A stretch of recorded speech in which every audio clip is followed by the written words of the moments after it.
Friends, இன்றைக்கி என்ன dish செய்ய போகிறோம்னா சிக்கன் பிரியாணி. அதுக்கு ஒரு ஸ்பூன் கீ விட்டுக்கிறோம் ஃபஸ்ட்டு பேனில். அடுத்து கொஞ்சமாக ஆயில் சேர்த்துக்கிறோம். கீ சூடானதும் இதில் ஒரு பே லீஃபு, 2 க்ளோஸு, ஒரு சின்னமன் இதெல்லாம் போட்டுட்டு ஒரு கார்டமும் போட்டுரும். கொஞ்சமாக ஜீரகம், சோம்பு. இப்போது இது 1 கப் ஆஃப் ஆனியன் ஆட் பண்ண போகிறோம். இப்போ ஆனியன் நல்லா ப்ரௌன் ஆயிடுச்சு. இதில் நம்ம 2 spoon ginger garlic paste add பண்ணிக்கிறோம்.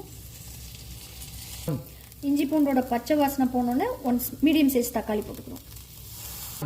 தக்காளியும் ஆனியன் நல்லா வதங்கிருச்சு. இப்போ நம்ம இதில் பச்சை மிளகா, புதினா, கொத்தமல்லி சேர்த்து பேஸ்ட் ஊற்ற போகிறோம்.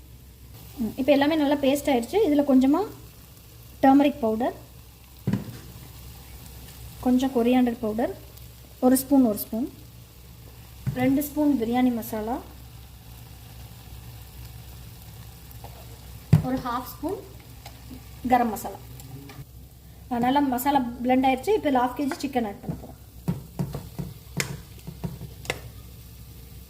இப்போ 1/2 kg சிக்கனை நல்லா மசாலாவோட மிக்ஸ் பண்ணி விட்டுறலாம். இப்போ சிக்கன் போட்டாச்சு. நம்ம சிக்கன் வேகிறதுக்காக அரிசி எடுத்த டம்ளர்லேயே 1 டம்ளர் மட்டும் தண்ணி ஃபஸ்ட்டு ஆட் பண்ணிக்கிறோம். அப்புறம் இன்னொரு டம்ளர் ஆட் பண்ணிக்கலாம். இப்போ நம்ம தேவையான அளவு சால்ட் போட்டுக்கிறோம். இப்போ நல்லா சிக்கன் வந்துருச்சு. இதில் 1 டம்ளர் ரைஸ் ஆட் பண்ண போகிறோம்.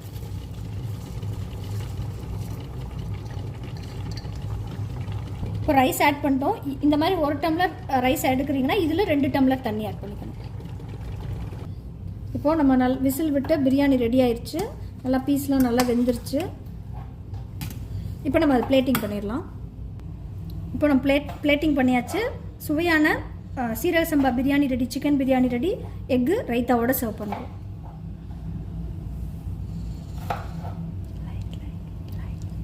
தேங்க்ஸ் ஃபார் வாட்சிங். வீடியோ பிடிச்சிருந்தா please like, share and subscribe. Thank you.